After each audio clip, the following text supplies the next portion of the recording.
Olá, meu nome é Fernando Bender, eu sou gerente de desenvolvimento da Greenfield e hoje com o nosso software Wild Horse nós vamos fazer análise dos preços da Bitcoin cotada em dólares e em reais para o dia de hoje, quarta-feira, 5 de dezembro. Vamos então aos gráficos.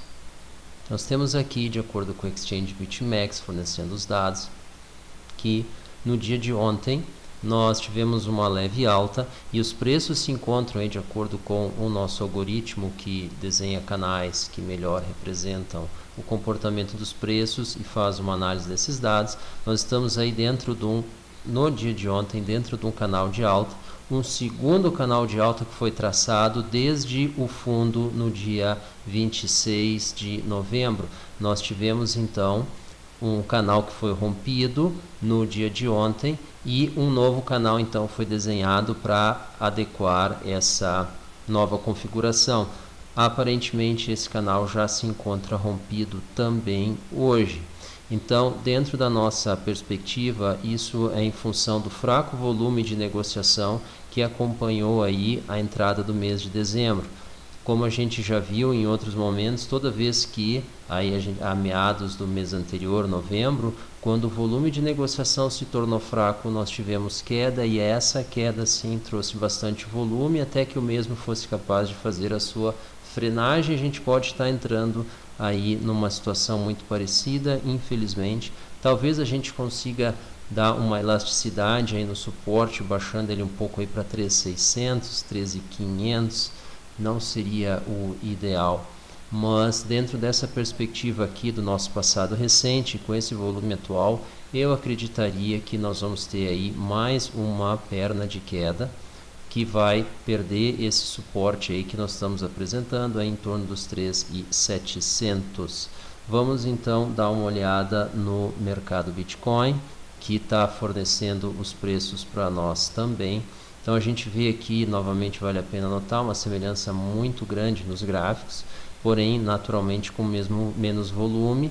Então a gente acredita que dentro daquela ideia de segmento o mesmo aconteça aqui. Então a gente ainda tem que dar uma olhada para verificar qual que é o próximo suporte que a gente tem abaixo desse nível, que nós estamos já atualmente bastante próximos, ou seja, sem uma tolerância para quedas maiores. Então infelizmente vamos ter aí uma semana de queda bastante forte. Essa é a nossa expectativa na Bitcoin. Essa queda deve estar se iniciando agora e ela deve se manter até que nós tenhamos volume comprador significativo para fazer essa frenagem, coisa que até agora no mercado nós já vamos ver não está aparecendo. Vamos dar uma olhada então na nossa predição explícita dos preços. Nós temos aqui predição dos preços para o mercado Bitcoin no dia de hoje. Tá estimado em torno de 15.428, com um intervalo que vai de 14.744 a 16.100. Então nós acreditamos aí que o dia de hoje aí se encerre para o final desse intervalo, talvez ainda mais abaixo, ou seja, excedendo o intervalo negativamente. Vamos dar uma olhada então no que diz a nossa expectativa da BitMEX. Temos aí um padrão muito parecido dentro dessa ideia de segmento.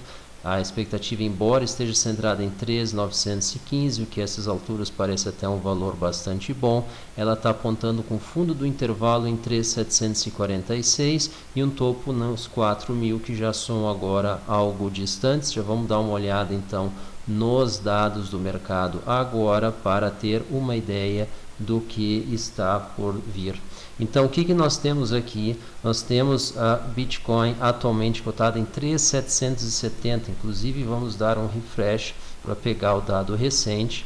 Nós temos aí 3.778 aparentemente fazendo um fundo, mas a gente pode olhar aqui o gráfico dos últimos 7 dias, que o site informa, a gente está aí abaixo aí já do fundo anterior, fornecido evidentemente pelo site coinmarketcap.com, que é o que a gente está olhando, mas isso não é muito promissor em função do volume. E aí o que nós temos aqui? Nós temos a BitMEX com volume abaixo de 2 bilhões, é um volume bastante fraco, mas é o que ele tem apresentado aí nos últimos dias.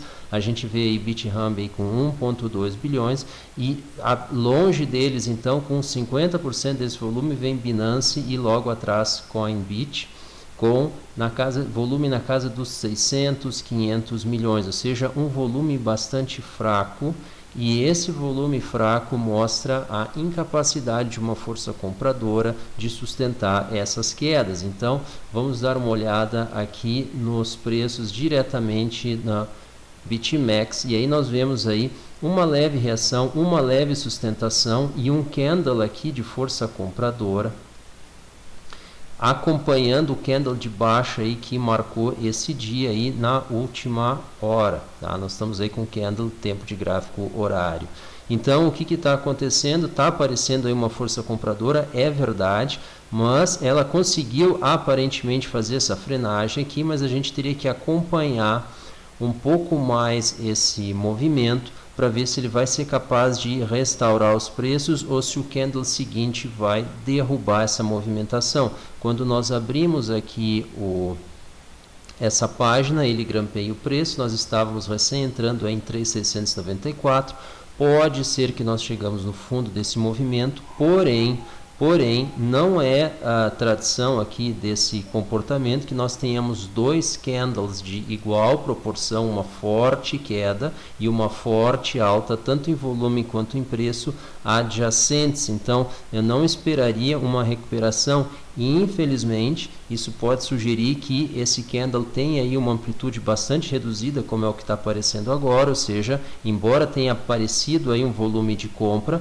ele não está sendo capaz de dar uma elasticidade nos preços em função do grande número de ordens de venda, provavelmente, que estão sendo colocadas, e essas ordens aí vêm mantendo o preço no patamar atual. Bom, consequência disso, que na exaustão dessa força compradora, os preços devem continuar descendo e na incapacidade, então, da força compradora romper essa massa de vendas, os preços não vão subir e os preços tendem, então, a seguir caindo. Nós precisaríamos ter um volume muito maior ou contar com o esgotamento da força vendedora e, aparentemente, isso não vem acontecendo, apesar de aqui a gente for olhar o book. Então, tem uma rápida nuance aí de força vendedora e força compradora dentro de um equilíbrio, mas aí a gente vê os 3.710, outra vez ele parou em 3.725, nós estamos aí no limiar da nossa resistência. Para encerrar, então, a análise dos preços, a gente vê aqui direto no site do mercado Bitcoin, 14.724, ontem nós estávamos em 15.100, anteontem em 15.250, antes 15.500, ou seja, bastante triste esse recuo, um volume bem perto de 200 bitcoins negociados nas últimas 24 horas. Então, um volume aparentemente expressivo, mas dentro da realidade que ele vem apresentando, um pouco acima dos 160 daquele fundo de volume que a gente viu 2 dias atrás. Então, essa está sendo uma normalidade. Antes de encerrar, então, essa análise, eu gostaria de mostrar para vocês mais uma vez o nosso snapshot aqui do nosso Arbitrage Monitor entre o corretor a mercado Bitcoin e Bitcoin Trade. Então, o que nós vemos aqui no dia de hoje, nesse momento aqui, 15h36, nenhuma oportunidade de arbitragem apareceu. A gente pode olhar a coluna da esquerda, para quem está acompanhando aí pela primeira vez, nós vemos aí as ordens de venda, os asks da Bitcoin Trade na coluna da esquerda, comparados com os bids no mercado Bitcoin. Caso elas cruzem, ou seja, tu tem uma interseção entre as linhas verdes e as linhas vermelhas dentro da mesma coluna esquerda, nós teríamos aí uma oportunidade de arbitragem, ou seja, comprar no mercado e vender no outro e conseguir um lucro havendo uma interseção, uma expectativa mínima aí de R$50 por Bitcoin. No gráfico da direita é a mesma coisa, porém aqui as ordens de compra são do Bitcoin Trade, as ordens de venda são do mercado Bitcoin. Evidentemente isso pode incluir outros mercados. Então, um comentário sobre arbitragem. Muito das criptomoedas, a gente está encerrando, ok? Então, muito das criptomoedas, elas importaram tecnologias de análise e de trade de outros mercados. Por exemplo, a arbitragem, ela é bastante usada em commodities. Então, mercado de café, mercado de algodão, então tu tem prazos, então tu compra num mercado e vende no outro, explora essas diferenças de cotação por serem diferentes exchanges. Em Forex isso também acontece, em especial a arbitragem triangular, quando tu trabalha com três currencies, né, com três moedas diferentes, então tu trabalha com três pares, então tu consegue rodar na mesma exchange, por exemplo. Mas a gente tem que entender que tem uma diferença fundamental. Quando nós estamos falando aí de euro, libra esterlina e ien, né? Você vai pegar os principais pares aí, por exemplo, o par euro-dólar, o par cable, que é libra esterlina cotada em dólares, ou o ien-dólar. Então são pares com bastante liquidez. Nós estamos falando essencialmente de mercados totalmente distintos. Tu está falando da economia americana, da demanda mundial que existe por dólar, está falando da economia japonesa e está falando da economia do Reino Unido. Então tu tem o Reino Unido passando pelo Brexit, tu tem o Japão sobre Abenomics, né, a economia ali, segundo a interpretação como aplica, né, o ministro da economia, o primeiro-ministro japonês. Então tu tem os Estados Unidos aí com essa guerra de tarifas, o déficit, né, e as exportações ali, passando a exportar petróleo, etc. Então tem realidades distintas, e aí o que acontece? O comportamento dessas moedas ele não é correlacionado.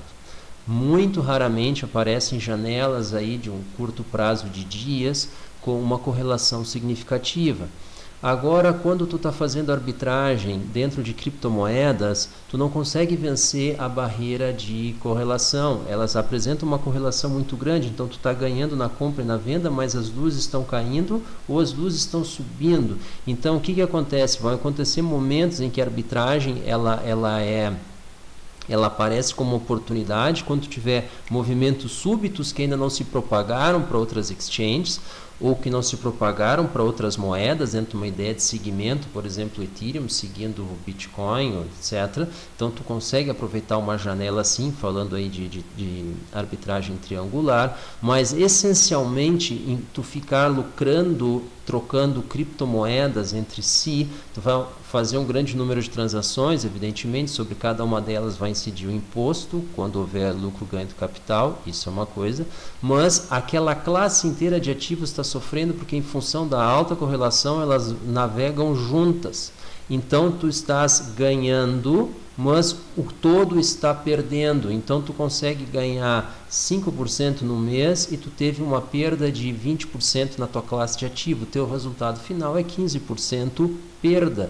Mas tu conseguiu atenuar a perda. É verdade, mas ter saído dessa classe do ativo teria te dado aí um resultado 15% melhor. Tu não teria perdido. Então, é esse tipo de coisa que a gente tem que cuidar. Talvez uma ideia de trade ela seja mais fácil, ou fazer uma arbitragem então com ativos de outra classe, por exemplo, o dólar. Mas daí vamos pensar, desculpa, eu estou me estendendo. Mas nós temos o Tether, né? o USDT, ou TrueUSD, isto a gente tem que cuidar. Mercado de criptomoedas, ele tem aí uma capitalização em torno de 140 bilhões. Apenas a Bitcoin, que é provavelmente a mais negociada por uma grande margem aí, ela tem uma capitalização de em torno de 60 bilhões, não tem exata cifra agora. Tether tem 1,8. Não existe como absorver uma movimentação, por exemplo, estamos tendo queda no mercado das criptomoedas, vamos entrar comprando Tether.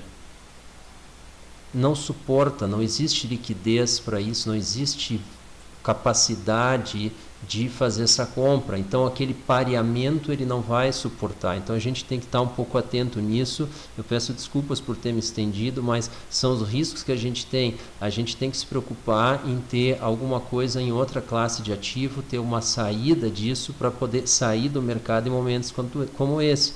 Eu comentei quando nós estávamos em 6.450, 6.480, dizia, olha, não está aparecendo no gráfico uma perspectiva de alta para Bitcoin. Então, como é um ativo que não paga yield, se manter nele apenas te expõe ao risco nesse momento de queda. Bom, agora nós estamos praticamente com 50% de queda, eu tenho isso registrado em vídeos.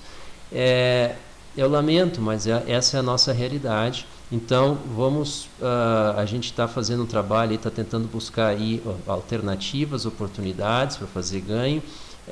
Mas a arbitragem, ela vai ganhando com o tempo, tu vai compensar aquilo. Dentro de uma downtrend, não existe alternativa a não ser se desacoplar do mercado. Então, dentro dessa realidade. Então, é interessante esse raciocínio, é interessante essa reflexão, a gente pensar em como é que a gente pode proteger o capital. A gente espera estar auxiliando vocês aí com as nossas análises, com as nossas reflexões, e desejo a vocês muito sucesso e, evidentemente, serenidade. Pessoal, muito obrigado pela atenção, muito obrigado pela audiência. Se vocês consideram alguma coisa importante que a gente falou aqui, por favor, compartilhem com quem vocês quiserem, nós ficamos muito agradecidos disso. Qualquer coisa que a gente falou que não está claro, por favor, coloque as perguntas no comentário, a gente fica feliz de poder responder e vai fazer isso tão logo quanto possível. Então, até o nosso próximo vídeo, não esqueça de assinar o nosso canal e ativar as notificações para ser avisados de vídeos como esse. Muito obrigado, até a próxima, tchau!